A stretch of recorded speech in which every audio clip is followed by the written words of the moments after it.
And before we go further, I want to share a quote from Jimmy Valvano. You know, Jimmy V. Yeah. He says, every day you should spend some time in thought.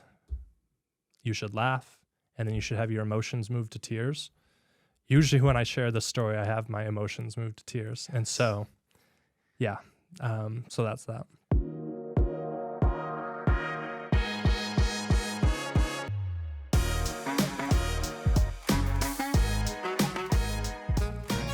All right. You all ready for this? I think so.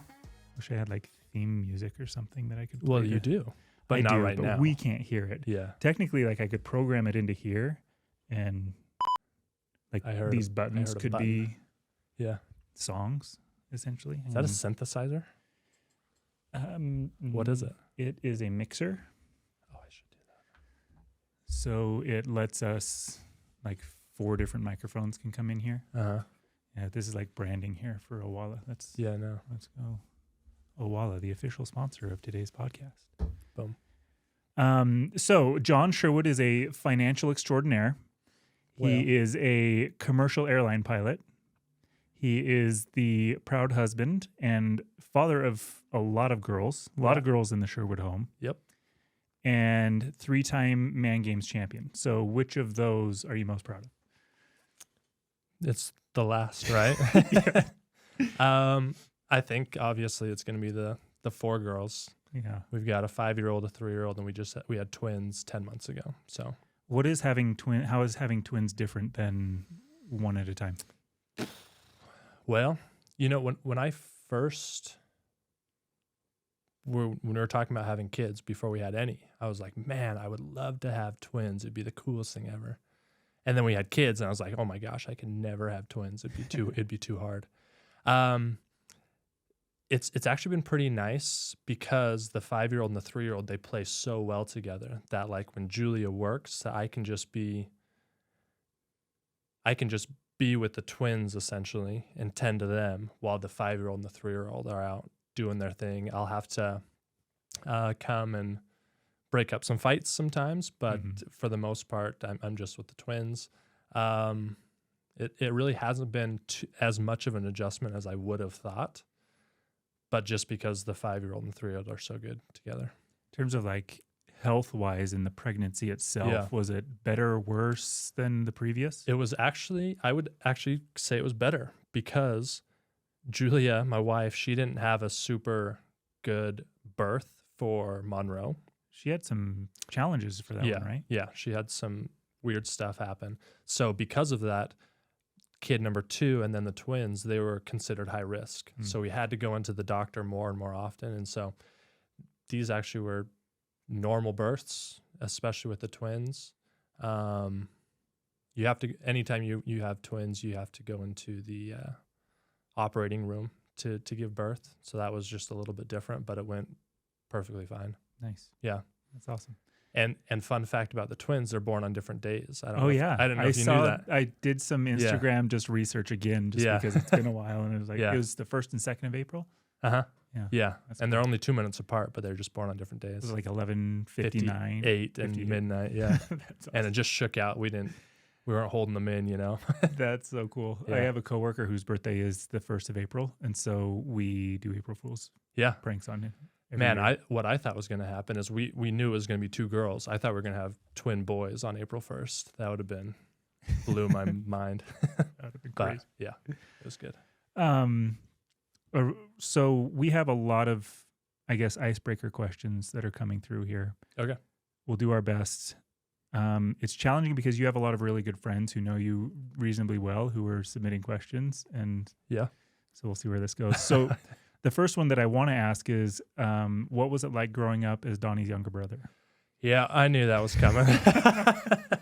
And man, what a bummer it is for Donnie to be like, man, everyone says that I look like that guy, and I'm just, a sack of mashed potatoes. Yeah. No. So when I was flying the other day, and a flight attendant came up and was like, "You look just like this captain." I was like, "Who is it?" She told me the captain. I was like, dang, that sucks. I don't want to look like him. I want to look like Donnie. Yeah. And Donnie probably gets that every time. Yeah. But yeah, I mean, I would go to like high school basketball games Where Hillcrest, where Donnie wasn't even playing, and people would come up and be like, "Oh, you're Donnie's brother," you know? Yeah. So, I mean, I'm just living in a big shadow. I don't perform surgery. I don't. When did you meet Donnie? Do you remember? Well, we played baseball together. Yeah. In whatever like the lowest league of baseball is, and we were never on the same team, but that's when I knew of Donnie. So I didn't realize that we were all playing baseball the same time together because I got all those videos that I digitized. Yeah. And it was like the all-star announcements. And it said John Sherwood. And I was like, what? Like, that's crazy. Yeah. And we won state that year. And then once they started throwing the curve, I was out of baseball. I don't like that. Yeah. Was that 98? Yeah, I think it was. I was 8 years old. Because we won state that year too. But were we on the same team? Because remember, there was like, it goes in years of 2. Yeah. So like me and Donnie would play in the same division or whatever for 1 year. And then he'd move up and be the youngest and I'd be the oldest. So it's very well that you could have been 9, maybe the 7 and 8 years play together or something, or you're turning 10. So you're in the next one up. Crazy. And you played for Hillcrest, right? Yeah. Hubba. Hubba. Yeah. Yeah. It was good stuff. Yeah. So we mentioned that you're a commercial airline pilot. This was another question that came through. Could you land a commercial airplane if JD was giving you instructions, but you're blindfolded? No. No. Well, why? And let's say he's next to you, so he is your eyes. Okay. Oh man, we'd have to use autopilot down to bare bones minimum, which is like 100 feet. And there'd probably have to be no wind or wind coming directly at us. And then I probably could, by not listening to JD, but listening to like the automation, because you turn off the autopilot and then the airplane will tell you 100 feet, 50 feet. Yeah. And so I think I could probably do that with a long enough runway. I'd probably either slam it down or float really long. And as long as I was still down center line or landing on the runway, I probably could. So JD, he's just telling you like your left or your right. Yeah. Like, yeah. I could probably do it. It'd be tough. But what about the average person? What would it look like if you were instructing the average person? In a jet or in like a 4-seater? Big, large plane. Yeah, I mean, it would probably be very much the same scenario where we're keeping the autopilot on. I'm essentially telling you which buttons to push on the autopilot to get us to be going down the right path, laterally and vertically. And then at the last second, you turn off autopilot, and then you're just essentially killing the power and then pitching up just ever so slightly. And we've talked about this, where I think the hardest part about someone brand new to flying is not actually landing the plane. It's keeping the plane where you want to go once you're on the ground, because then you're using your feet only. Explain that, because so you have pedals that are you essentially have your rudder steering. pedals, and that's what's keeping you going down the middle. Yeah. When I first started flying in a 4-seater, there's center lines, right? Yeah. And I'd just be serpentine back and forth, just because you just overcompensate every single time. Because I mean, until you told me that, which was a week ago or whatever it was, I genuinely thought like you're just like a steering wheel. And when you first start, you're trying to go right, and everybody goes like this or something or leans their head, Yeah, but that's crazy. Yeah, I think you probably could, with perfect conditions, with someone with air traffic control in your ear or an instructor in your ear, and then getting it down, and then hopefully keeping it on the runway. Yeah. Because there was that video of a 17-year-old girl who did, her landing gear was out, but she was able to. Yeah. So with the landing gear out, that's probably a little bit easier than having your landing gear, because you don't have tires, and once you're on the ground, let destiny decide what happens. Yeah. You're not making control inputs at all. It was interesting because the guy said it's going to pull to the right when you land, just kind of let it happen. Yeah. Why would it pull to the right? Well, I can't remember what kind of airplane was it. Was it a twin engine? It probably wasn't a twin engine. Yeah, I don't know. Yeah, the propeller's spinning this way, and so there's a lot of what's called right turning tendencies, and it's just a bunch of physics, essentially. Nice. Yeah. But, I mean, she was a student pilot, and you solo as a student pilot. So it's like if she had 20 hours in the airplane, she very likely has already soloed, gone up without an instructor, and, done all these things. Of course, in an emergency, it's a little bit different, but she was a student pilot nonetheless. This scares the crap out of me. I hate flying. Yeah. And so I have so many questions for you around flying That's specifically. fine. Yeah. Why did you, I think I kind of know the answer, but you started in the financial world. Yeah. How did you make that decision in that transition from finance to being a pilot? Well, my dad was a pilot, right? He flew for Delta my entire life. My grandfather flew for the Navy, so it was kind of in my genes. But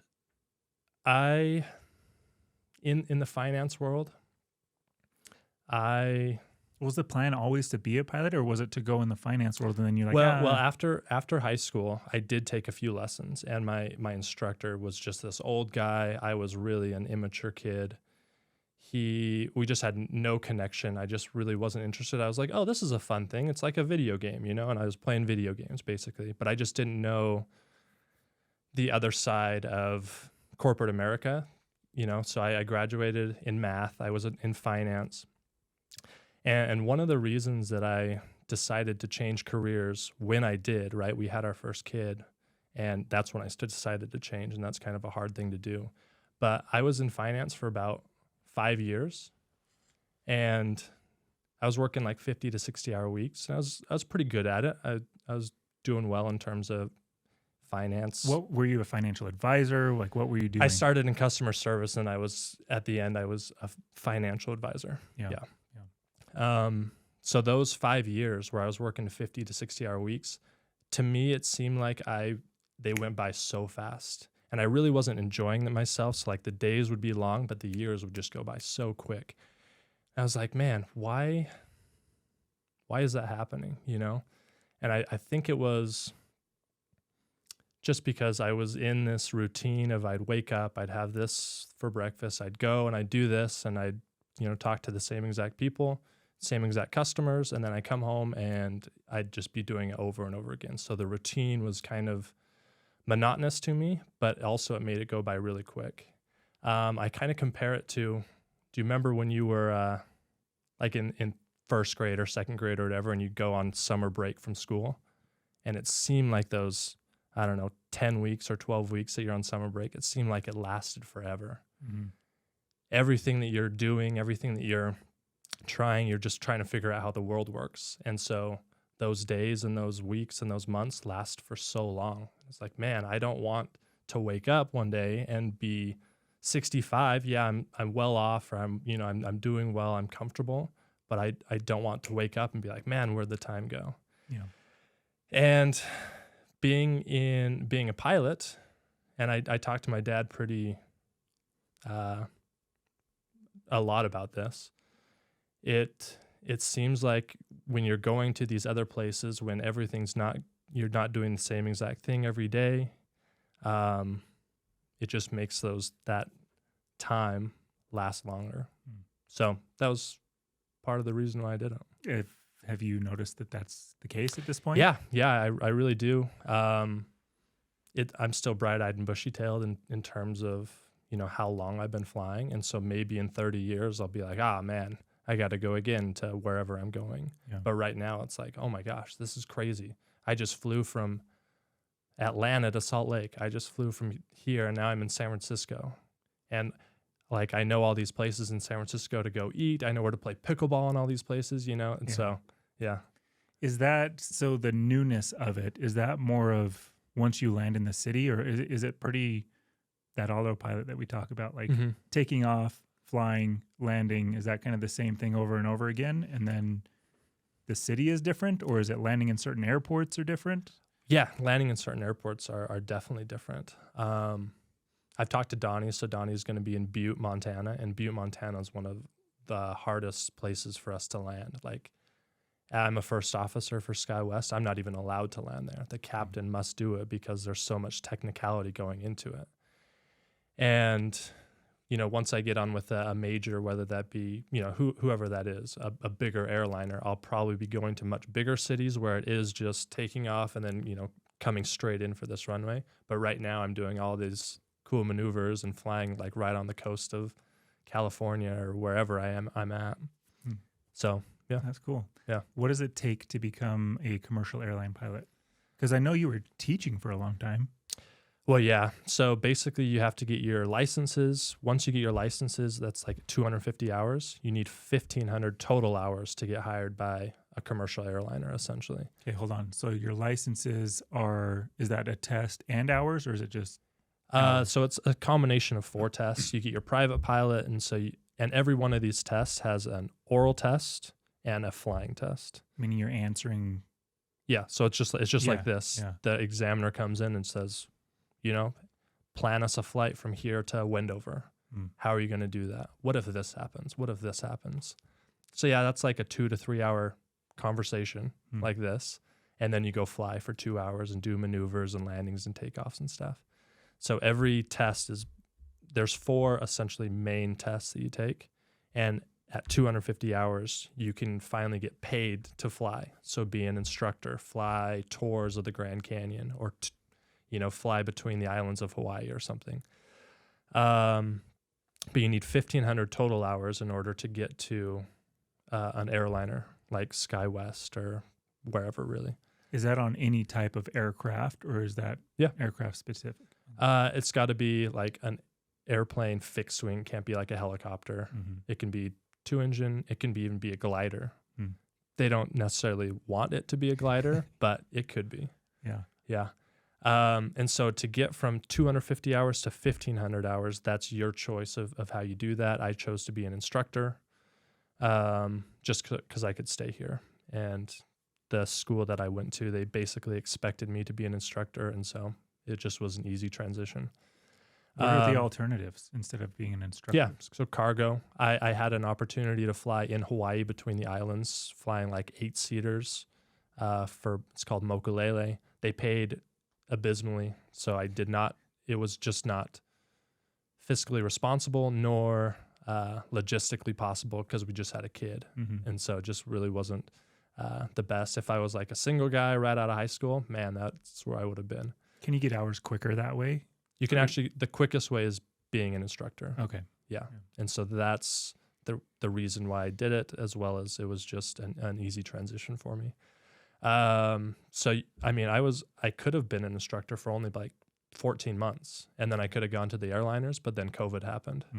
So I had interviewed, I had a start date at SkyWest, and it just didn't play out because of COVID. So I was instructor much longer than the average person sitting next to me. What does that look like when you decide you want to go fly for an airline? What is that application process? Do you choose like, hey, I ultimately want to be a Delta, so I'm going to go with SkyWest, or how did you? Well, SkyWest has a good relationship with the school that I went to, and so basically it's expected that if you're going to this school that you're going to go to SkyWest because there's all these perks that SkyWest gives us. We get like a tuition reimbursement, we get a mentor from day one, so on and so forth. So I knew it was going to be SkyWest.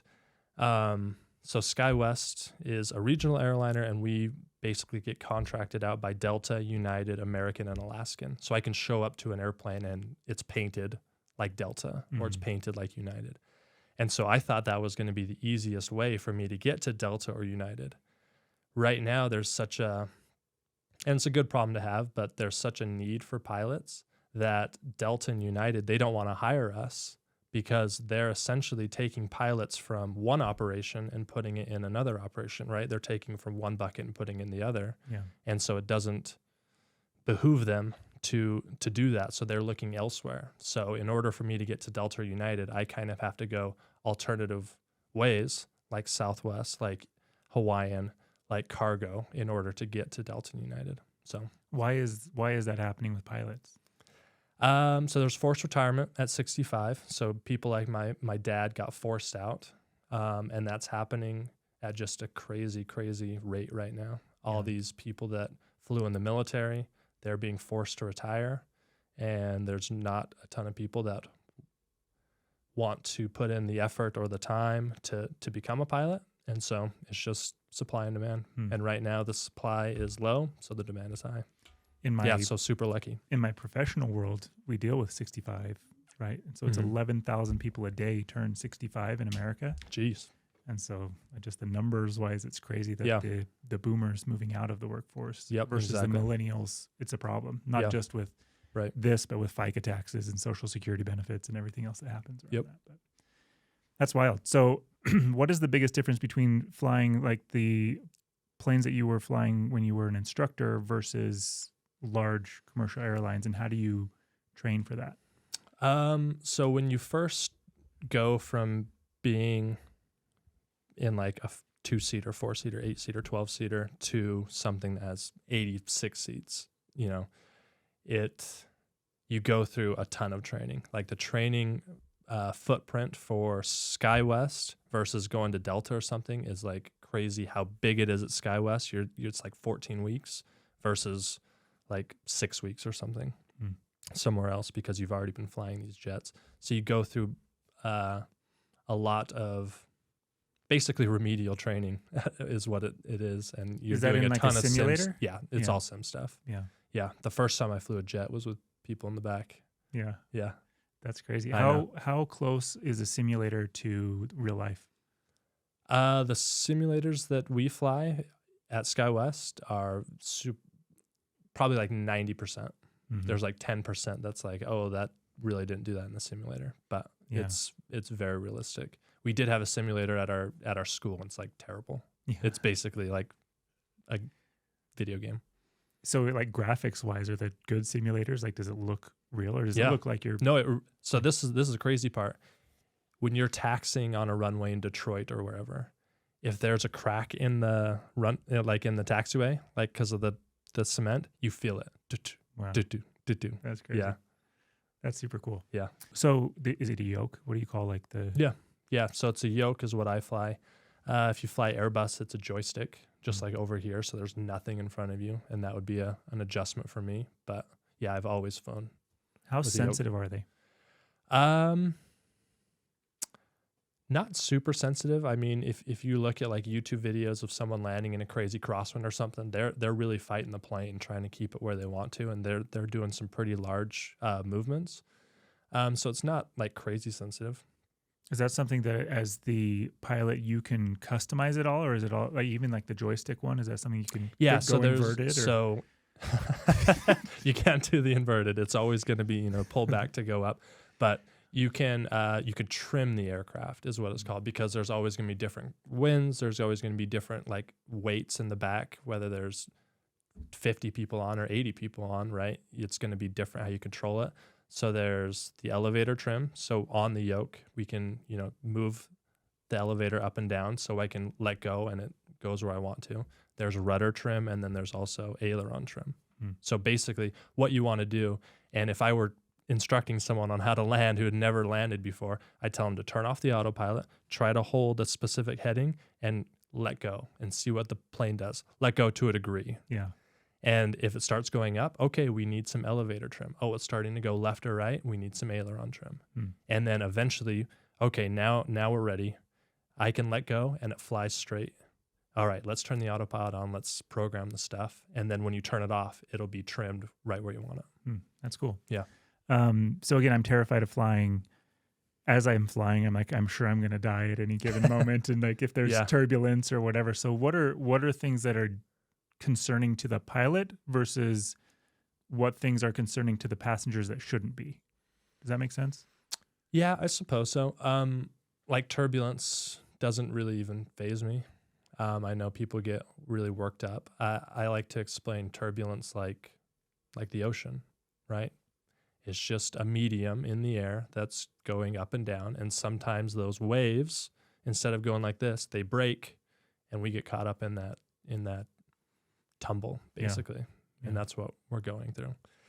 In terms of being the pilot and being nervous up there, I really don't feel nervous when I go fly. Sometimes it'll be like really poor weather and bad visibility, or like big crosswinds coming into land or something, and that makes me my heart rate get up a little bit. But for the most part,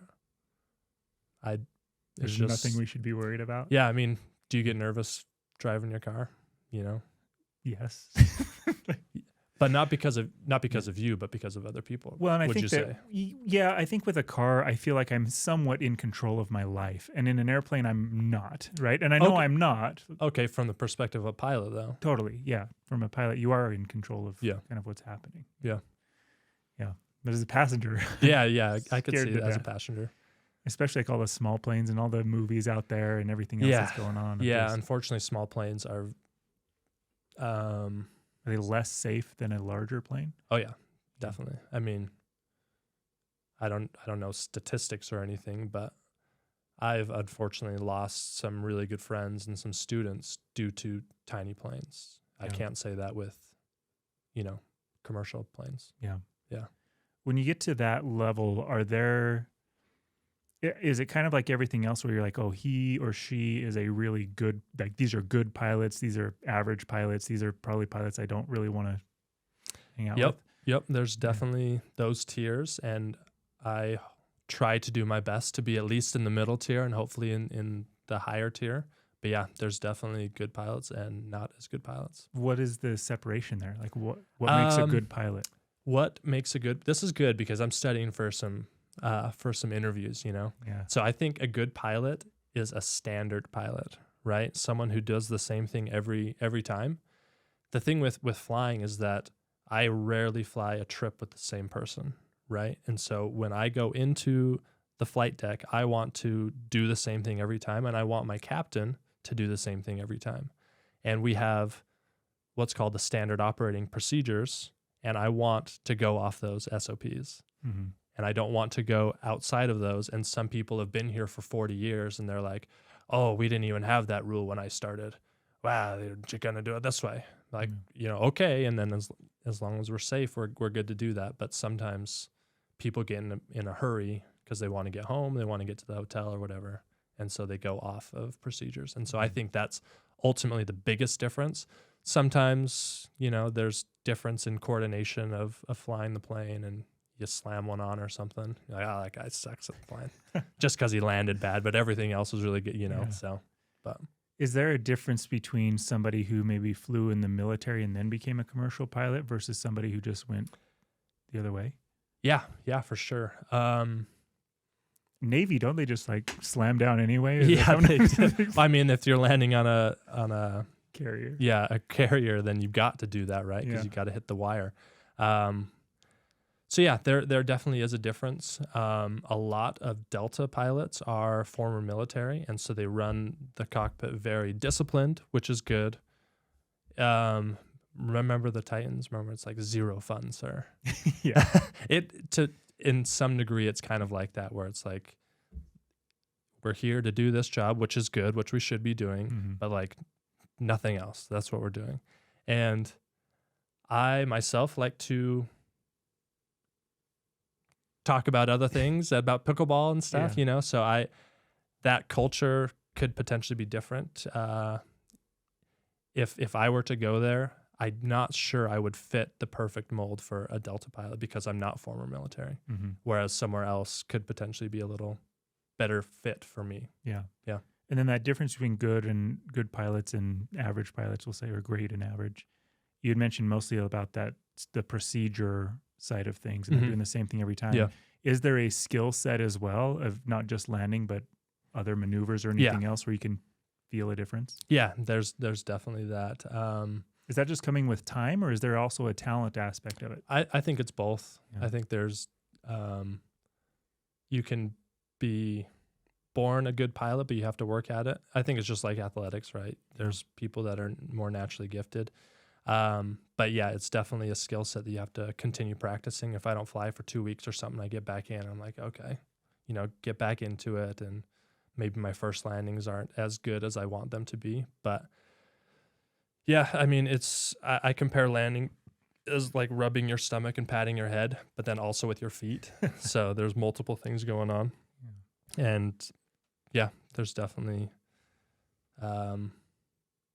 you can get really good or really bad at it by not practicing or practicing a lot. Is landing kind of like the skill to look at? Yeah. Cool. What about like, could you instruct me how to take off?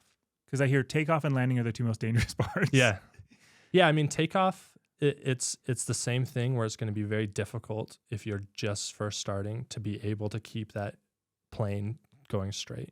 Because like I said, when you introduce all that, especially when you're a private pilot flying a small plane, when you introduce that power, the plane's just going to want to shoot off to the left because of how the propeller's turning. But yeah, I taking off would be much easier than landing. Yeah. And like with I'm just trying to think through of like, okay, my feet are on the pedals. Yeah. Do you have like the tips of your toes on the pedal, or is it like your whole foot, or is it the balls of your feet? Like what's the best rudder technique? On the top of the rudders is the brakes. So you want to have at least your heels on the ground. So you're not, when you're like going a little to the right, you don't want to be touching the left brake at all. So you do want your toes down a little bit. And then when you're landing, you want them up higher. So you just push all the way forward to brake. Yeah. Up higher. Up higher. Oh. Yeah. I try when I land to not like slam on the brakes so the passengers aren't like lurching forward. Yeah. And as long as it's a long runway, you can do that, especially in my planes, which are way lighter than a huge plane that Delta might fly. What are some of your favorite cities that you've been to so far as a result of this? Probably San Luis Obispo is a really cool one. We stay right on the cliffs, right on the ocean. You can take a pathway down. Traverse City, Michigan. You ever heard of that? No. So here's Michigan. It's Traverse City is like right on the mitten top. Yeah. That one's really cool because we stay right on a lake, and maybe Lake Erie, whichever of the home lakes. One of those lakes. And there was good pickleball there. Yeah. So that was fun. A lot of these things are like, was there good pickleball or not good pickleball? So like Rapid City, South Dakota was surprisingly fun for me because I had really good pickleball that I got to play there. How do you go and find that? Like you land on the internet. Yeah. Yeah. You can just go on and like find an ambassador for pickleball and then text them and be like, hey, this is what level I'm at. This is what day I'm going to be here. Where can I go play open play? And they'll either say, go here, or, hey, let's set up a game, whatever. That's awesome. Yeah. So Traverse City, San Luis Obispo. Nashville's pretty cool. Yeah, I'll leave it at those three. What does that look like? So you fly from wherever you land. Is it a day layover? I'm assuming it depends, but is it usually 1, 3, or is it trying to get you back as soon as it can? So I usually go on 2 or 3 day trips, and so I'll have one overnight wherever, and that overnight usually consists of like 12 to 20 hours in that city. Sometimes you get less. The minimum we can have is 10 hours. And then, I mean, there's no maximum. I've had 30-hour layovers before where I'm there a full day and then some. Yeah. So, yeah, it just depends on where you're going and what schedules you're trying to get. Yeah. What would cause, we'll wrap up planes here. No, this is fine. This is great. So there have been times where we all get on the plane and then we're just sitting there forever. Yeah. And then they're like, hey, we just have some maintenance stuff we have to do. It'll be a little bit. I've had it where they're like, okay, get off the plane. And so at this time, we're all going to die because something's broken and they're going to make us go on. Yeah, the wing fell off. So they come back. So what would cause somebody just sitting there, tarmac, I don't know what the word is, just sitting there at the gate forever, or you go out to take off and you come back? Yeah. So this is a perfect example of this last trip that I just went on Tuesday. Today's Thursday. So on Tuesday, I woke up in Bakersfield, and our first flight was from Bakersfield to San Francisco. And then we were supposed to fly from San Francisco to Denver and then Denver home to Salt Lake.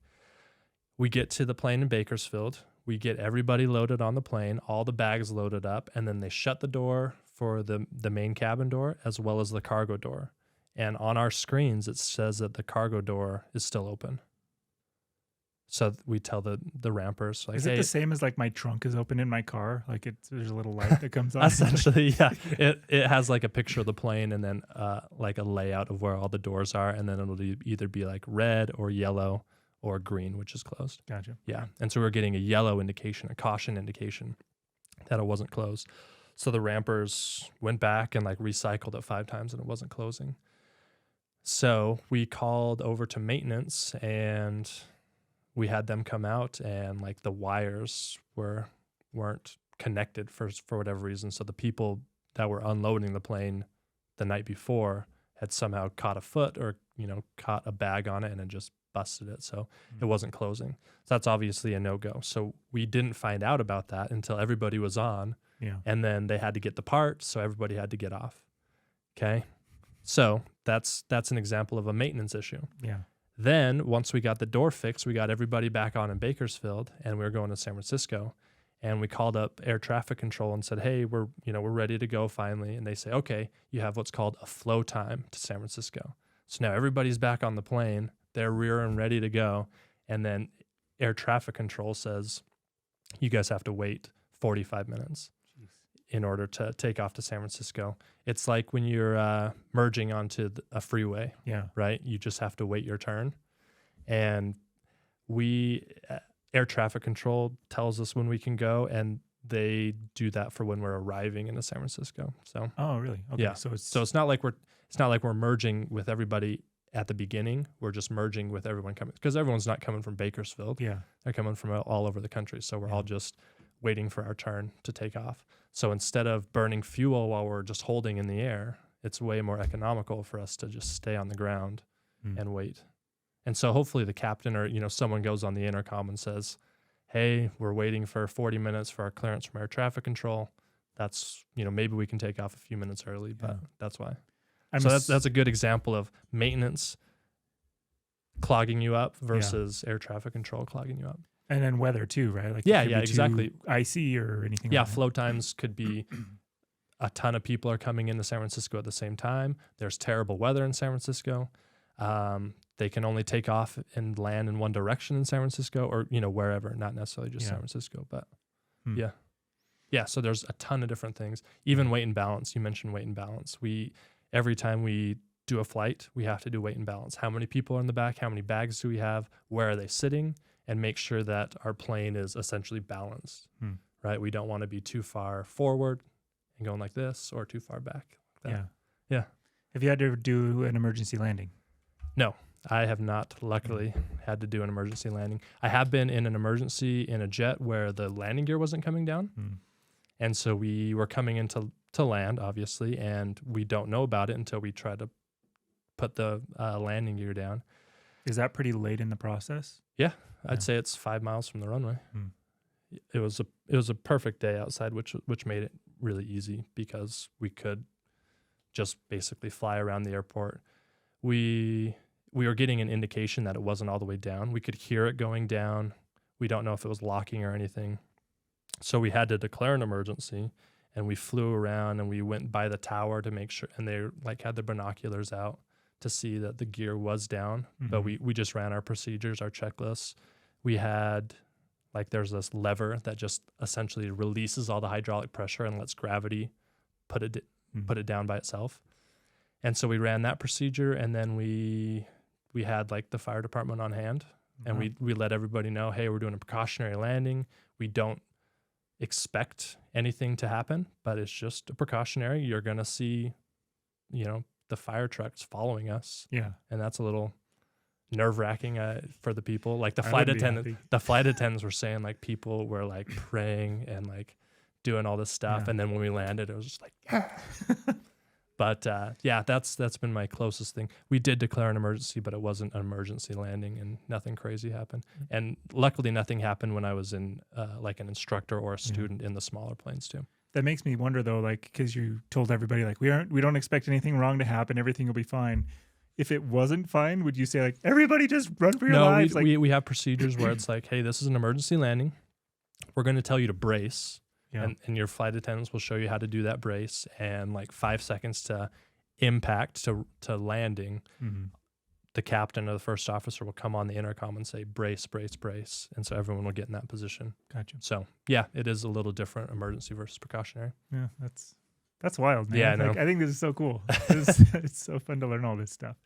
Who's a pilot that you admire at this point that you would be I like flying with it? Oh, that's what. Answer that one, but there's going to be another one. Okay. If I remember it. Like I was saying, I don't necessarily fly with the same captains all the time, but I have flown in the last probably 3 months the most with this one pilot. And his name is Ladd, and he's a way cool guy. And he does everything like I was telling. He's very procedures based and just a cool guy. We connect really well. He's got a kid around my age as well. Around my age, as around Monroe's age, our oldest, a 5-year-old. And so we just connect really well. It's just a good time. There's not awkward silences. We're just up there talking. And if we are in silence, it's not oh geez, what should I say to this captain who's been here 50 years? That was the question, is like, what is that? Once you're up, once autopilot's on, is that like undo the zipper and just kind of like sit back, or what does that look like? A lot of a lot of the older captains have clip-on ties. So they'll take off the clip off, they'll undo their shirts a little bit and just kind of relax. I mean, if I'm not talking to the captain, I'll play Sudoku. Yeah. I'll eat whatever I have available to me. I eat a lot of like the pretzels and the peanuts and the almonds, you know. Yeah. Got to do it, but there's monitoring going on where we're monitoring the instruments and making sure we're still going the correct way, and as well as we're talking on the radios quite often. But it's pretty darn relaxed. It's in all honesty a very easy, laid back job until it's not, when there's an emergency. Yeah. But it's well, and the consequences for an emergency in your world are a lot higher than mine. Yeah. Yeah. Is there a lot of leg room? I mean, because the reason that I'm sitting there for 45 minutes and frustrated is I'm tall and I'm usually like stuck in this position that I can't move my legs. Yeah. So if you picture like the first class seats, right? We basically have 2 of those first class seats like put together, smushed together. So it's like a lounger, and then I can lean it back. I can push it back. I can straighten my legs all the way. There's like feet bars specifically for feet, so you can lounge up. Nice. Yeah. So it's really comfortable. You can get up, go to the bathroom, do something. Yeah. That's sweet, man. That's super cool. There was another question I had, but I forgot it too because it's just so much fun. This one came in from other people. If you weren't a pilot, what would you want to do for a living?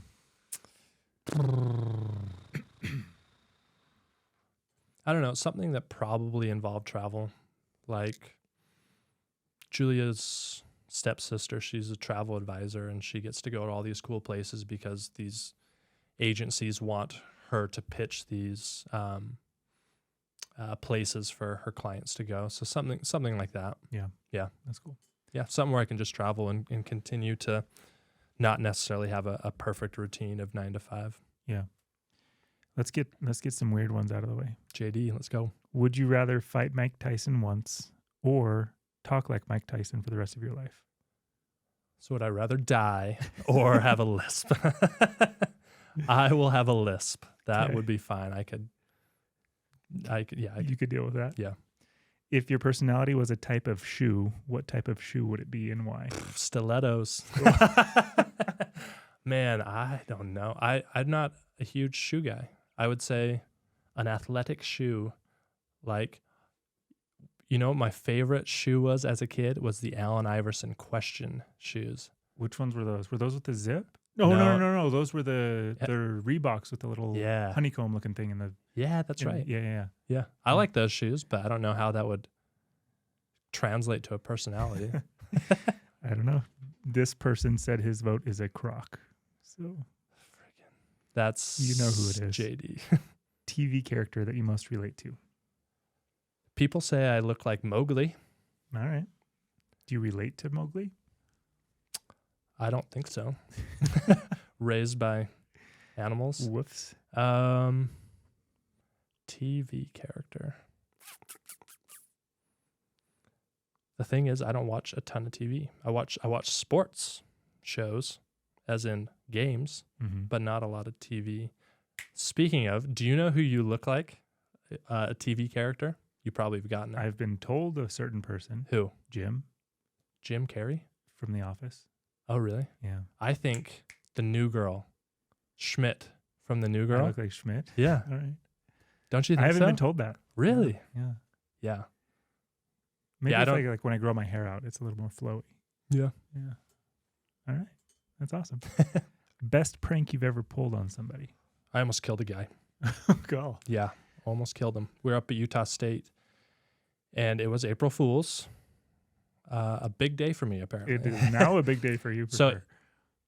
The day before, our roommate named Ryan, he went on a date. You shouldn't go on a date the day before. First problem. Yeah. First mistake. Day before April Fool's. So we lived on a 2-story apartment, okay? And everybody slept upstairs, and then downstairs was the TV room, the kitchen, and everything. Oh, man, I'm probably going to, like, if employers, or if I ever run for the PTA board in, like, 20 years. We'll edit this out. 15 years, I won't be on it. But anyway, he goes on a date. We take his entire room, and we put it in the kitchen. Okay. But it's a 2-part prank. Double prank. Yeah. So he gets home.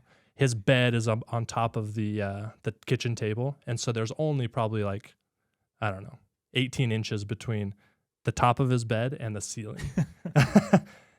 And so he gets home. He's like, "Oh, good one, guys. That's good." And we're like, "Hey, Ryan, it's really late. You know, it's 11 p.m. or whatever. Let's we'll help you in the morning. Bring everything back up to your room. Just sleep in the kitchen tonight." He was like, "Yeah, that's a good idea." And so we set our mistake. Yeah, that's a second mistake. We set our alarm for like, I don't know, 4 a.m. Our alarm. Yeah. And this is when Call of Duty was big. And my roommate had pre-ordered Call of Duty. JD probably knows about this and has this. But when you pre-ordered Call of Duty, you got night vision goggles. Oh, God. So we set our alarm for 4 a.m. We got night vision goggles. And we went downstairs, and it's pitch black, obviously. We set his alarm for like, I don't know, 20 minutes later. So, 4:30 in the morning.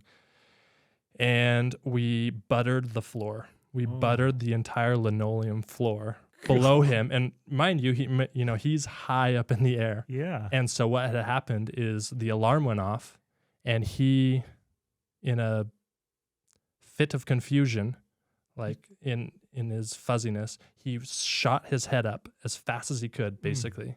And he didn't hit the ceiling, but he hit the light. And the light shattered and went all over the ground. Oh, no. And then he jumped down and went head over tea kettles, and just like, we heard a huge thud, and we thought we killed him. So we, of course, ran up to our room and were like, "What the heck should we do?" And then we heard rustling around. So like, okay, that's fine. Moaning. Yeah. And so he took our keys and like drove our cars to wherever, like he hid our cars. He took our Xbox, our precious Xbox. He like ruined all of our food, and that was fine with us. Yeah. We're okay with that. Yeah. That's awesome. But yeah, we almost killed the kid. Oh, God, that's hilarious. Is there a song outside the easy ones like Happy Birthday that you know all the lyrics?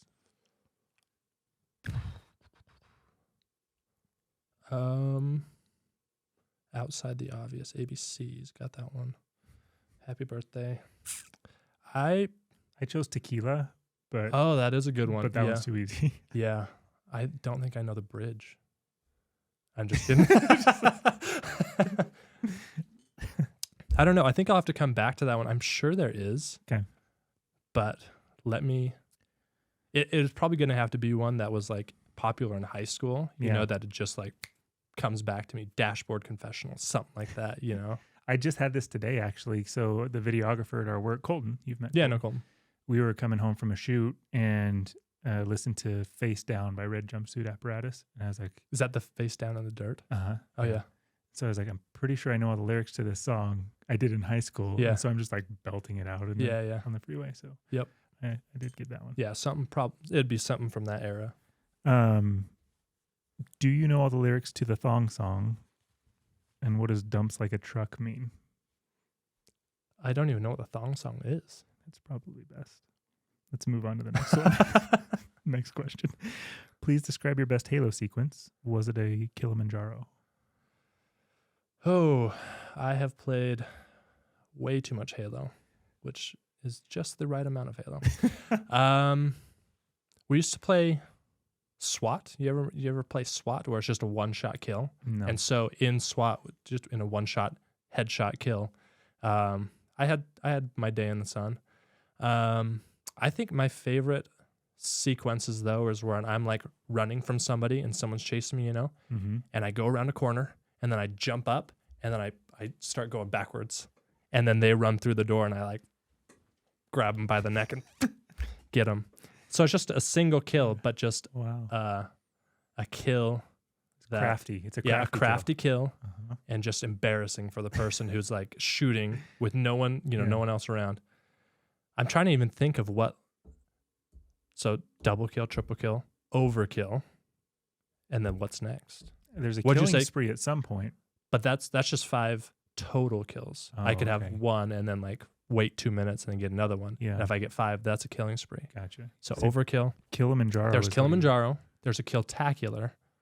And I think the highest one's a Killionaire. Whoa. Yeah. What is that? How do you? It's probably 10 within like 5 seconds of each other. Jeez. I don't think I ever got one of those. That's amazing. Yeah. JD's I do like a level 49 Halo. I was too. Okay. Well, JD, you're not cool. You're not as cool as you were. This is kind of spinning off of that. What's a better feeling for you? A great shot in pickleball or a no scope?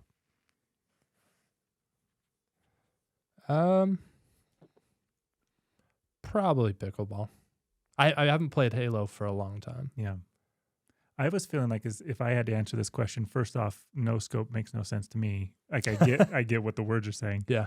But it like kind of depends on what the great shot in pickleball is. Because like you're right. ATP is like, yeah, it's cool, but they happen. But like a tweener winner down the line, like yeah. I don't know, that'd be pretty cool. Yeah, I would say that right. Versus a no scope. Cool. Is there a hobby or sport that no matter how much you try, you're just bad at?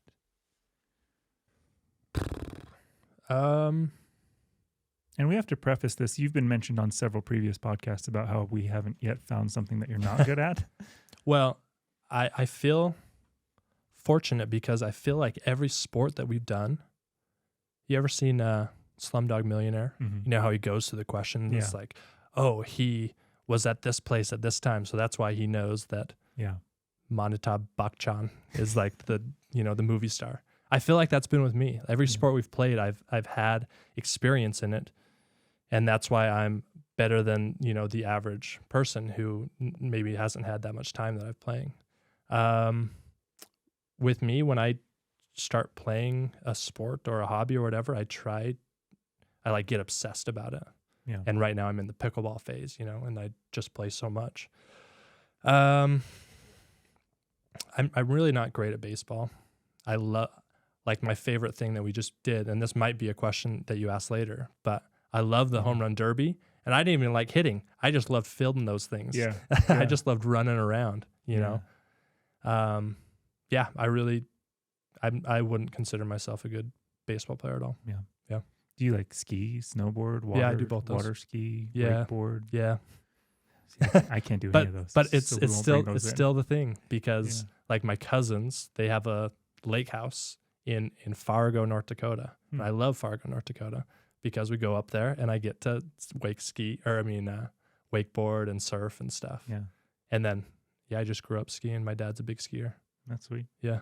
That is one of the questions is what is, let me find it. What has been your favorite Man Games event? I feel like we have to throw out pickleball. Okay. Because pickleball is your true love. Yeah. Never mind. I think my favorite ones are the ones where I expect to not do very well. Like baseball. I thought I was so happy with how I hit in baseball, even though you had one of the highest scores, right? I was happy with how it went, Yeah. I never hit one over. I was like barely in, but I was just consistent hitting the grass, Yeah. So I thought that was fun. I'll be honest, tennis. Yeah. That's a good one. Tennis. I'm not good at tennis. I'm maybe a little bit better than average, but when I play against somebody that knows what they're doing, like I obviously can't keep up at all. Yeah. But me and Jameson, yeah, you guys did great. We did amazing. It was so fun. I loved it. Yeah. Yeah. Because I think, was it leading up to that? Because we mentioned that tennis was going to be there. I think you might have said like, oh no, not tennis. And I was really nervous of how that event would go. Yeah. Because tennis, and I've talked about this, pickleball has a much lower learning curve than tennis does. There's a lot that goes into tennis, just it's bigger, a lot more things happening. And so I was like, this could be a tough one. And so when you said like tennis was fun, I was like, oh, good. Well, tennis was amazing. I loved trying to return serves from Jamel, and then the Dance Brothers. Yeah. It was so fun. Yeah. We had the Dance Brothers on the ropes too. We had like triple break point and we were up a game, but they're good. I wish they're very, very good. I do too. We were close too. All right, a few more of these like random ones. So 2 people asked a very similar question. Pick 2 places anywhere to live in the world. One is for 3 months, the other is for 2 years. Okay. I'd probably, for 3 months. Oh, and it can be worldwide. Yeah, anywhere in the world. Oh, okay. The other question is, if you had to live in a different country, where would you live? So they're kind of related, but one has got timelines around it. All right. 3 months, I'd definitely go abroad. I think Japan would be awesome. Yeah, I'd probably just say, I'd say Japan. I'd either say northern Japan up by Mount Fuji or southern Japan where my grandmother's from. I think it'd be awesome to just be where she grew up, in Wakayama. In terms of 2 years, it would still be stateside. It would probably be either Hawaii in Maui or somewhere in California, like San Diego. Yeah. Yeah. And if you had to live in a different country for longer than 3 months? Probably. I would either say Mexico, because Julia, my wife, is Mexican, and my kids are going through dual immersion, Spanish, so I want to learn how to speak Spanish, or somewhere where they speak English, so like New Zealand or Australia. Yeah. Yeah, that's my choice. Very cool. Okay, so what do you get out of Man Games? You've come to 1, 2, 3, 4, 5. 5 Man Games. 5 of the 6. I've only missed one. Yeah. Wow. So why? Why do you keep coming back? I just like to compete with my friends. Yeah, it really, I think, is as simple as that. Yeah, you don't get to play quality sports with people really anymore. It's very difficult to be able to put together a good basketball game now with all the commitments that everybody has. And so being able to set aside this time and play with friends that I've known, that I've grown up with, and just get to know new people, I think is awesome. Yeah. That's cool. How does your wife handle that conversation when it's sometimes twice a year? Is she cool with that? I mean, Julia's the best because I leave for 3 and 4 days stints at a time. So it's like just another day in the life for her. So it's really not a thing at all. And she's a nurse? She is a nurse. Yeah. So now that we have the 4 kids, it's she works twice a month is all. Okay. Yeah. How did you choose the names for your kids? That is a good question. We were have bad. Monroe's the oldest. We have Monroe. We have Elliot. We have Noah and Wesley are the twins. Mm-hmm. And they're all girls, but they're all gender neutral. Sometimes like Noah, right? That's a boy's name. We are bad at naming kids. We'd go to the hospital and we wouldn't have a name picked out. We'd have a few that we liked, and then they'd come to us and be like, hey, you guys can leave as long as you name your kid and go to like the birth certificate place. I can't remember how Monroe came to be. It just came to be. So there's like a conscious effort to not think of a name before you go in? No, we have some that we like, but it's like, let's see this kid and see how they act. Do they act like a Gideon? Or do they act like a Monroe? Okay, Monroe, Elliot, Julia's sister, has a cat named Elliot. And I was like, that's a cool name. I like that name. Yeah. And so that's how that one kind of got into the mix. And then Noah and Wesley, I think, Julia just hears these names and writes them down, and then we talk about it, and we kind of pigeonholed ourselves into naming kids that are like gender neutral names. Like there's some that I liked where it's like, oh, that wouldn't make sense if we had Monroe, Elliot, and then, this crazy other name. Yeah. So I thought maybe this question was going to come up, and I have no way of answering it. Being a dad of 4 daughters. Yeah. What are your hopes and dreams for them?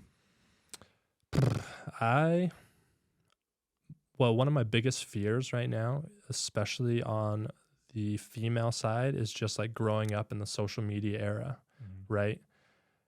That wasn't around for us when we were kids. You know, that didn't come to be until we were after high school. And so going through and hearing all these things that are happening in high schools and middle schools now, I'm nervous about them growing up and in that environment. So I want them to be, you know, strong, independent women that aren't shy about who they are and who they really are, who not trying to impress X, right? Just trying to be who they are. And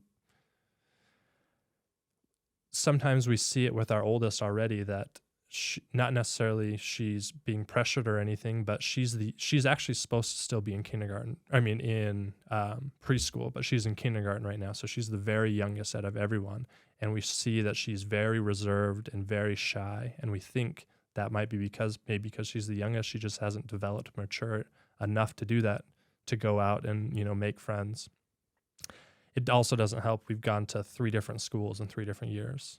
And so, but yeah, I just want them to be themselves and not feel pressure from the outside world, from their friends, from their phone, to do something.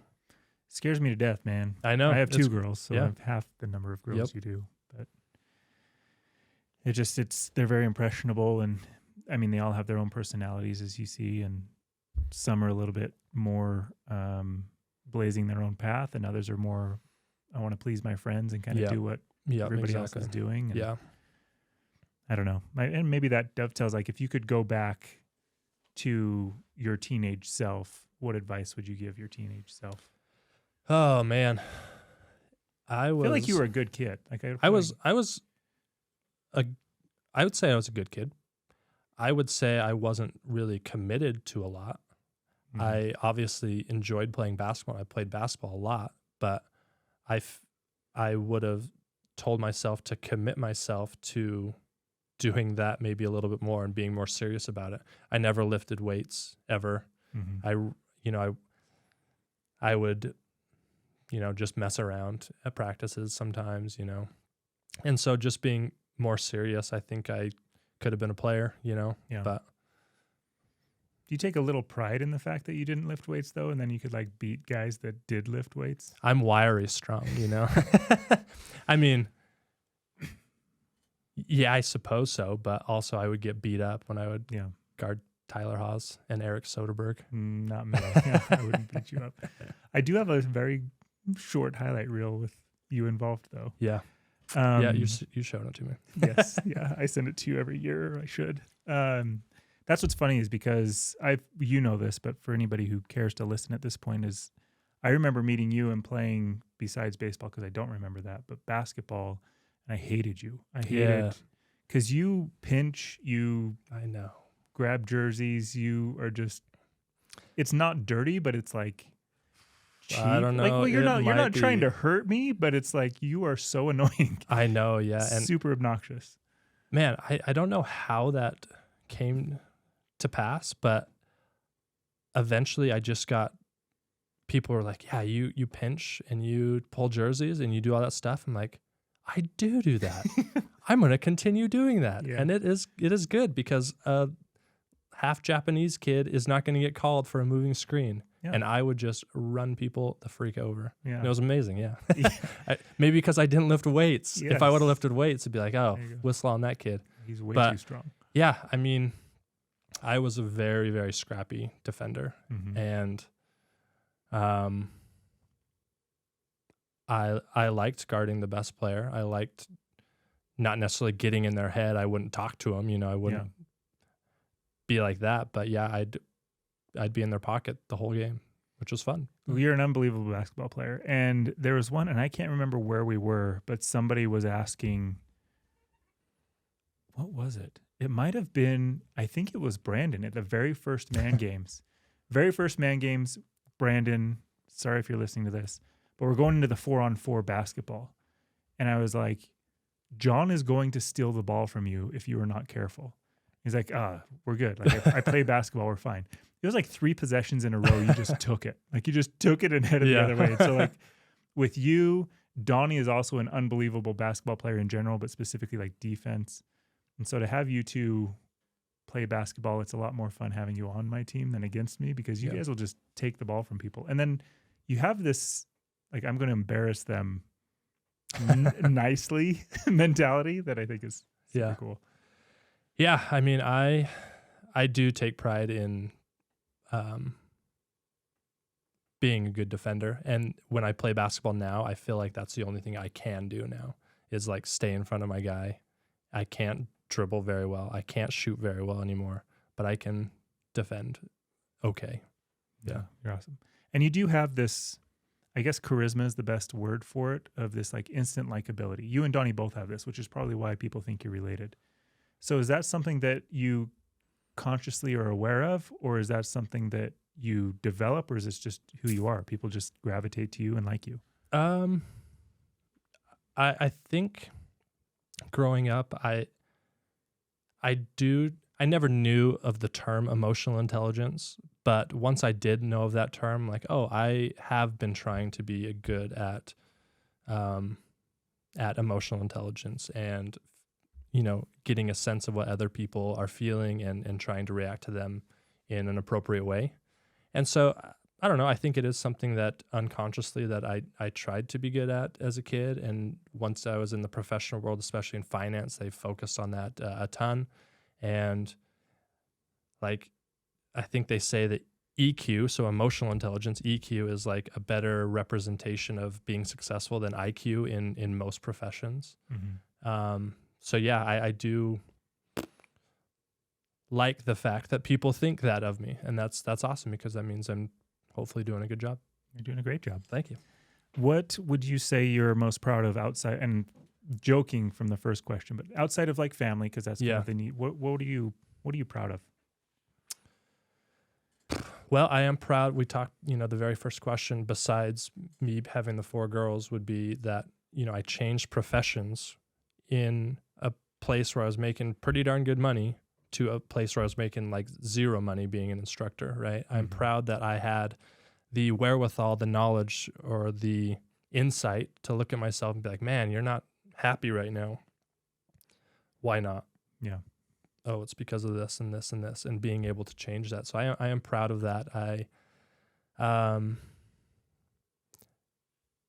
say that's probably my number. Well, actually, here's something that I don't know if you're going to ask, but I am a convert to the LDS church. And so I am proud of that as well, of how that came, how that progressed. Can you share that? Yeah, of course. Because you were raised here. Yeah. Growing up, like I wouldn't have known you weren't. So I feel like you've like shared those values, but what's that story? Yeah, I grew up with an extremely close group of friends where we were always together, and we still are together a lot of the time. We're still in, group chats where we talk every single day.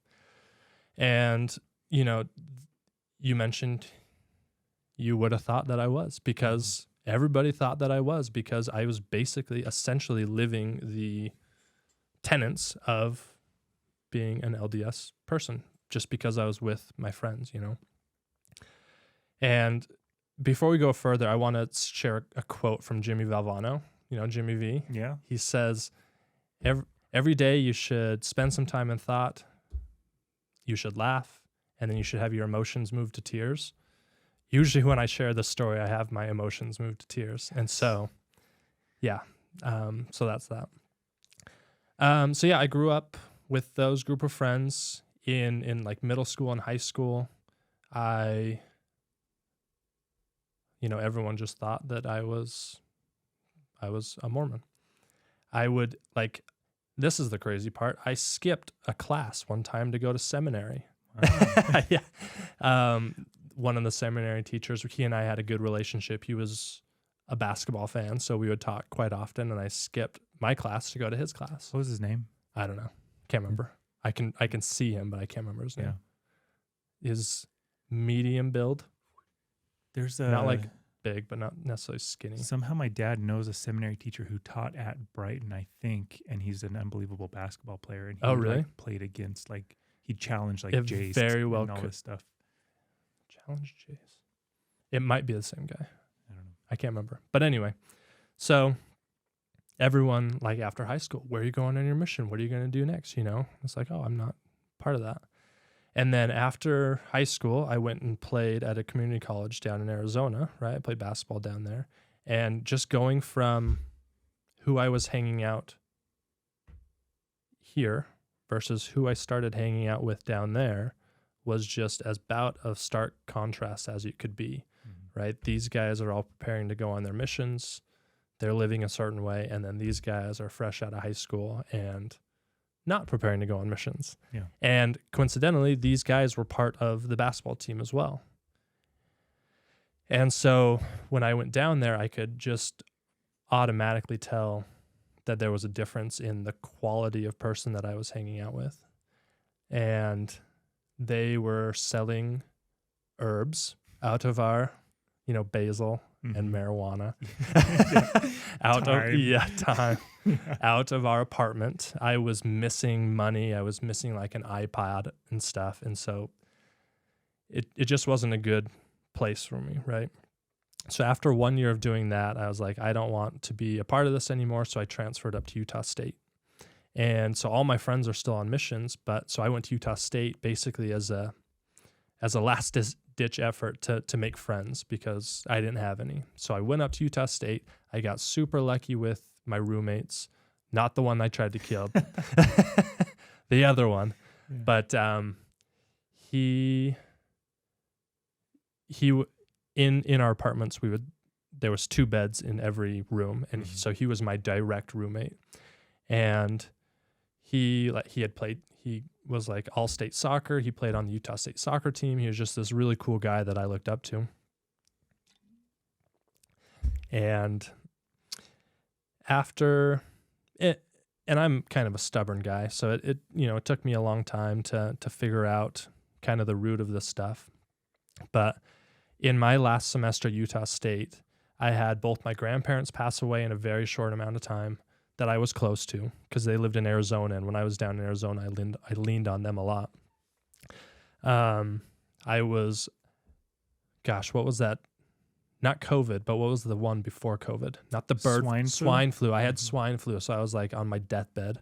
So and then there was some other, just other things going on in my life. And I just was feeling so incredibly low at that point. And my roommate could sense that. And he had the wherewithal to, talk to me in our room and say, hey, what's going on? You okay? And then he asked if he could give me a priesthood blessing. I was like, that's whatever. Yeah. And so he gave me a priesthood blessing, and it felt like everything off my shoulders were just being lifted. And so I was like, well, geez, holy cow, that's really cool. Let's, meet with the missionaries. And actually before I left to Arizona, I had met with the missionaries with my friends. They had been like, hey, we're trying to get prepared for our mission. We want to see how these first lessons go. You want to come in and, be the test subject essentially. Yeah. And I went with my friends, and it just didn't stick. I just wasn't like pumped about it. Mm-hmm. Then after I got the priesthood blessing and I felt more in the right state of mind, I went with the missionaries, and they started making sense, right? Mm-hmm. And after one of the lessons with the missionaries, I got home, and there was a package on the door, and I opened it, and it was a Book of Mormon from one of my best friends who is serving in Alaska. And on the lapel it says, hey man, I had a dream you were reading the Book of Mormon. Here are my favorite scriptures. This isn't, I know you met with the missionaries before and it didn't quite stick, but here's this. So I was like, holy moly. And so that's what essentially got the ball rolling, and eventually, and it still took me a long time to finally get baptized, but I'm proud of that progression and how that went. Was it stuff as you were meeting with missionaries? Was it something that you were learning that was new, or was it something like you'd heard of things? Like what did that look like for you? Which time are you talking about? Second time. It wasn't nothing that was new, really. Mm-hmm. It was just the feeling and the mentality that I think I had at that point, where I don't know, maybe the first time I didn't have that that opposition. I didn't know that opposition, what the other side of it could potentially look like, where I potentially could have been if I didn't grow up with this group of friends, right? What if I didn't have these guys and I grew up in a wherever else, whether that in Utah or somewhere else, and then I went and played college basketball? I'd be making all these, not necessarily mistakes, but making these decisions, these choices that could potentially affect the rest of my life, right? Yeah. What is it about that from the theological perspective that was different or kind of like ring true for you?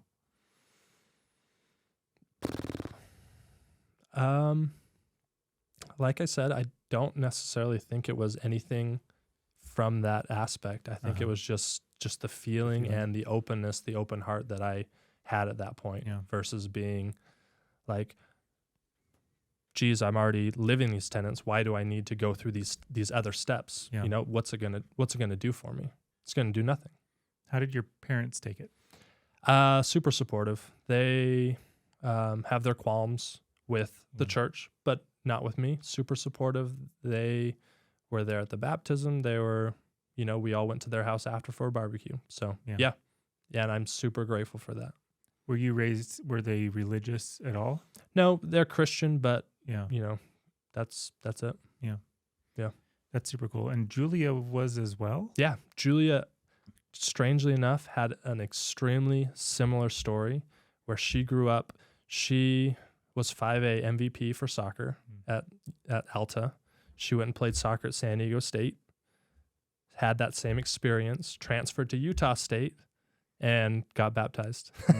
And we didn't even know each other. Like, we knew of each other, but like our stories are totally separate of each other with just the crazy parallels. How did you meet her? Well, we hung out in the same group. I hung out with a lot of the Brighton soccer girls, and she's an Alta soccer girl. And so there's pictures of us at parties in high school, just on opposite ends. And then she transferred up Utah State, and then I was up at Utah State, obviously. And then we were dating other people for like long periods of time. And then I finished my degree at University of Utah. She got her degree at Utah State, but then got a second bachelor's in nursing at the U. And so once we transferred to the U, we lived in similar places. Our roommates knew each other, and so we just started hanging out then. That's cool. Yeah, it's weird. How did the proposal go? I was like, Julia, let's go. I'll give you 2 choices or 3 choices. Let's go donate plasma, or we can go to a documentary, or we can go on this cool hike up Bell's Canyon. Which one do you want to do? Just spur of the moment. What do you think? She's like, let's go on this hike. It's like, oh, that sounds good. Yeah, I like that. So I gave her like terrible options with, the illusion of choice, right? Yeah. And so one of my best friends, he's a really good photographer. We had gone up there the day before. We had like set up this crow's nest for him to film everything. And when me and Julie were coming up the canyon, I was like, Julia, how loud can you say hello? And so she's like yelling hello, and I'm yelling hello. So he like gets down in a spot, and I'm like banging rocks together just so he doesn't see her. She doesn't see him. And then we were just at Bell's Canyon and skipping rocks, throwing stuff in lakes, and then proposing. That's awesome. Yeah. That's super cool. Yeah. How did you know that you wanted to, first off, like now it seems like marriage isn't quite the same as it was in terms, there are a lot fewer people getting married, first off. How did you know that you wanted to get married? And then when was that moment? Was there a moment where you're like, this is the girl that I want to spend the rest of my life with? I don't know if there was a conscious choice or a conscious thought of like, oh, I need to get married now. I'd mentioned that I had been dating a girl and she had been dating a guy. I had that conversation with this previous girl, and I thought that this was going to happen. And it just never did because the time was never right. There was always things getting in the way. And I think that's because we weren't necessarily cohesive for each other. And then after I had broken up and, split with this other person, I was like, I'm not going to be dating anybody. This is going to be awesome. I'm free. I don't want to say that because I was really bummed out when this, the split happened. So I was like, I'm just going to take some time. It's going to be the summer of George. You remember Seinfeld, Summer of George? Yeah. So the summer of John, and this is going to be great. And then I was playing like in a church ball game, and Julia walks in and we started talking. I'm like, oh, darn, it's happening. Plans. Yeah. So it just felt right. The relationship with Julia versus what I had previously known was just so much easier and so much more cohesive, and it just worked out really, really well. And unfortunately, this girl that I had dated for a really long time, it was like 2 or 2.5 years. I had really never dated anyone before that, so I was still this immature punk who didn't know jack about shiz, you know? And so she really taught me the value of a relationship and how to have a relationship. And unfortunately, to her demise, it wasn't with her. But because of that relationship, I'm so grateful for it because it taught me how to be at least a little manageable to be with Julia. And so she's still obviously, I still need to work on that because sometimes I'm not great, but does a little bit of like your pinching jersey pulling transition into like, I hope not. No. So also you mentioned like that I'm a dirty, cheap player, which I am. I totally agree with that. Yes. But also that I'm charismatic. I think I have a very good idea of when to be this versus when to be that. Yeah. And in sports, I'll be very dirty, but once the game's over, let's talk about whatever we want to talk about. See, like, again, like dirty, you're not trying to hurt people. You're just really annoying. You're right. Yeah. A pest. Yes. Like you're not going to undercut somebody. You're not. Gonna, you're just going to annoy the crap out of people. Yes, that's right.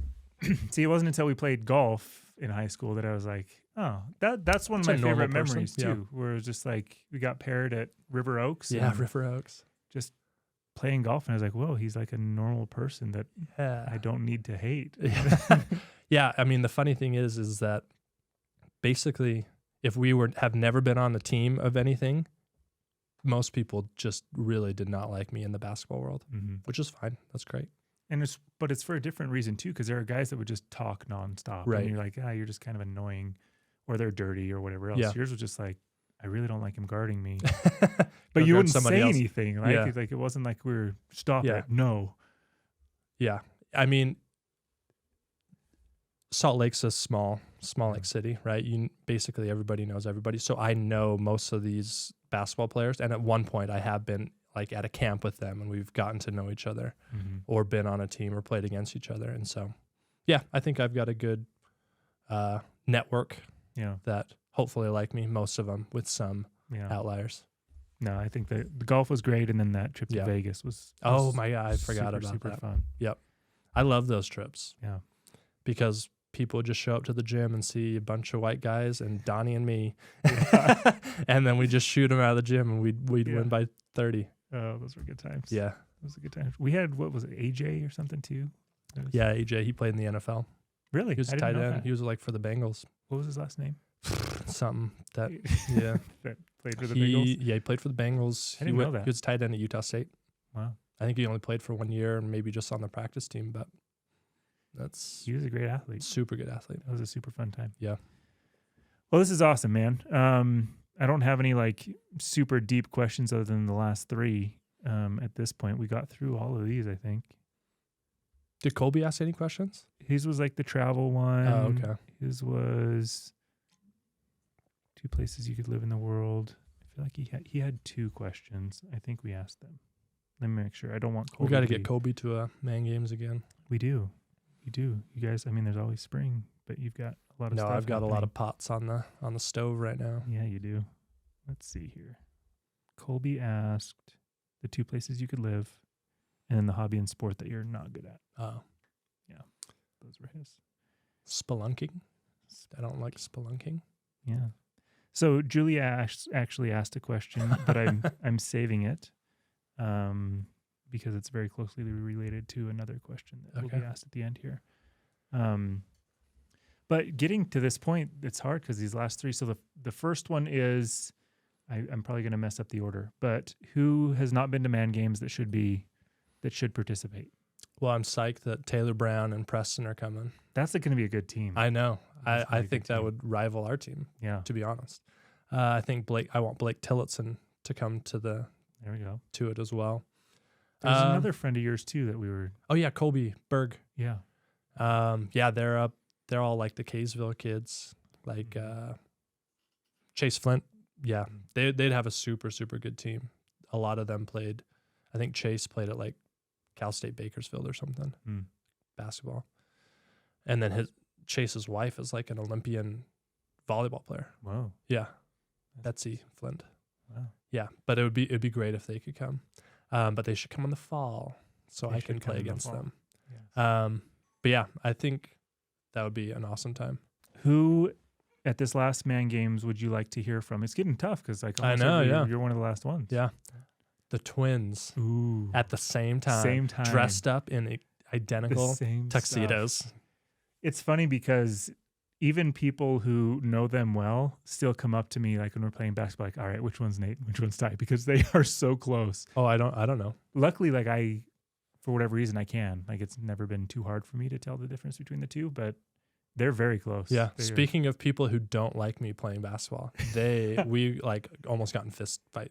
In high school? Or are you talking about like post-high school? Post-high school. Really? Playing basketball. Yeah. Yeah. I think they like playing on your team. Yeah. I like playing on their team. I like playing against them too. It's just I pinch and I grab. Well, they do too. And that's funny. I would love to see the twins though. I think you were on the same, when we played in Mill Creek, we played in that Mill Creek league and they were in it. And they were guarding me, and I hadn't played against them for years. Yeah. I mean, we started playing against each other, got on the same team for Super League for a long time, and then went to high schools. But my dad's at the game, their dad is at the game, and Nate was guarding me and Ty, and they were stringing together expletives in patterns that I'd never seen or heard before. Creative bunch. And they were going to like deep-rooted insecurities from back when I was like 8 years old. Oh, wow. And I was like, wow, you guys are good. You guys are good at this. They were intense. Yeah. They hate playing against them, love playing with them. But I always had that because they'd always get in these fights in games and people are shoving and talking stuff, but they're super quiet. You don't see it until you experience it. Yep. I'd get in a fight with them as well as I'd love to see them on this. Let's see, whom else? Ammon Finau. Yes, we need to get Ammon on here. He'd be a good time. Ammon would be hilarious. Oh, Ammon. Okay, twins and Ammon, get over here. Boom. All right, the last one. You know how I phrase it, but Julia phrased it this way, and I thought she did a really good job. So, what is one quality you want your girls to value in a manly figure? I would say, I think a strong moral compass would get them going on the right path, because a strong moral compass would dictate how you choose other things in life, right? You value certain things. So yeah, just a good moral compass, having good morality and ethics is something that I would love for my girls to know about, as well as choose somebody to be like, to be with. Can I ask you, like, what does morality and ethics mean to you? I think, it's just that I know what my values are. I know what I value in my life. I know what I want. And so I can make choices based on what I want. There's a cool quote that I like from a philosopher named Scanlon. I think it's Tim Scanlon. And I'm not going to say it exact, but it says mortality offers meaning to this life, and morality helps us navigate that meaning.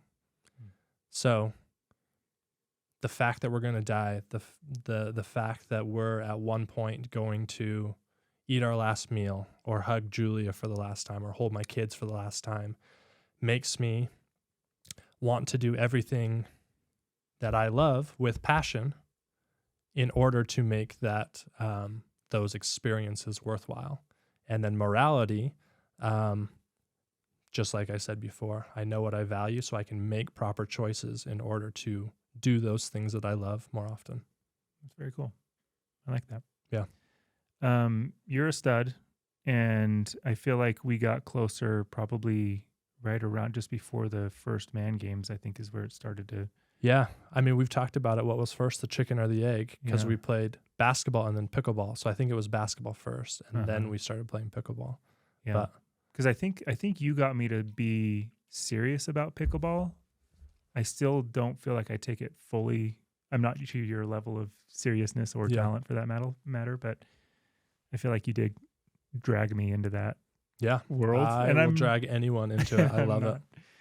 Yeah, and we didn't talk about it. Maybe we could even like flip this around order-wise, but what is it about pickleball that has drawn you to it? And because that's like a deep-seated love, passion at this point for you. I think it just, I mean, I grew up playing sports, and so the competitiveness, anything that I can be competitive is something that I'm drawn to. Mm-hmm. I like that I can continue playing pickleball when I'm out at work. I like that I can continue playing pickleball for the next 30 years as long as, my ankles hold up, essentially. Mm-hmm. It's not necessarily that I love pickleball. I just love being active, competitive, and then it's a super social sport, right? I can go to a city in wherever, and I can look up who's an ambassador. I can send them a text, and I can be playing pickleball with people from around the country. And I've done that all over the country, luckily, just because of how social it is. If I tried to do that with tennis, it wouldn't happen. Yeah. They have similar things, but it's a lot harder for sure. Yeah. I think the pool of people is smaller. Yeah. And even if I don't contact someone, I can look up, oh, there's courts over here, and I can show up and I can talk to people and still have a good time, right? If it was tennis and I'm way better than them or they're way better than me, there's still stuff that you can, work on and have a game where it's not serving and that's it. And then you're serving the net, so you have this social aspect to it. So I think it's enjoyable to me a lot because of that. Is there a goal you have with pickleball? Do you want to get to a certain level? Do you want to be a pro? Do you want to what do you want? I want a better backhand. No, I don't think I have the background to become like extremely, extremely good because I didn't grow up playing a lot of tennis. I grew up playing a little bit of tennis, and my dad and my brother are super good tennis players, and they would just beat me and I'd be like, okay, that's fine. Let's go do something else, And so I wish I had grown up because then I'd have better ground strokes, I think. And I think that's why you're so naturally good at it, is because you're such a good tennis player. But yeah, I just love playing. This morning, I, in fact, had a chance to play with Spencer Smith, who's a top 20 player in the world. Wow. I didn't play it because Julia worked last night, but I at least had the chance to. And at least that's fun to say, like, oh my gosh, that guy's sponsored. This is what he does for work. He's on TV. He's on ESPN. I played with that guy, and I scored some points on him. You know, it's fun to do that. Your backhand has gotten a lot better. I know. It's never been bad, but it was like I try to target it as much as I can. Yeah. But now you don't run around it as much as you used to. Yeah. So, and that's good. That's progress. JD did have a question of, are you disappointed in JD Wednesday morning? No, I'm disappointed in myself. Yeah. I played so me and JD, every Monday, Wednesday, Friday, there's like these mini tournaments that you can play in at Club Pickleball. I'm not sponsored by them, so I'm not going to say anything 90th more. South. I'm not even going to say where they're located. I did. But dang it. So me and JD played in the team tournament. So me and him were on the same team going out through this whole thing. And the team that won, we had them on the ropes. We were up 10-7. And it's games to 15, but they scored 8 straight after that. So we lost to them. So we were in the second tier. And then there's just this team that's got our number.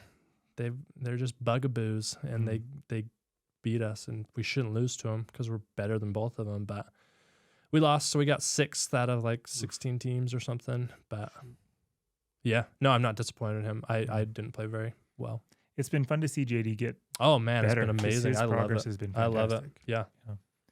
Well, again, you're a stud. I am so glad that we reconnected after high school and after like in adulthood here. So thanks for being in my life. Thanks for coming to Man Games. Thanks for everything that you bring to the world. You're a stud. Can we get Donnie on the podcast? Would that work? I could do a remote one. Yeah. I did a remote one with him through work. Or I could just come on again and be like, yeah, orthopedic surgery, knees and patellas. You take the scalpel and then you... toes. Yeah. Metatarsals. Yeah, we can get him on here, I think. That'd be fun. Yeah. Cool. Yeah, you're a stud, man. Thanks. Yep.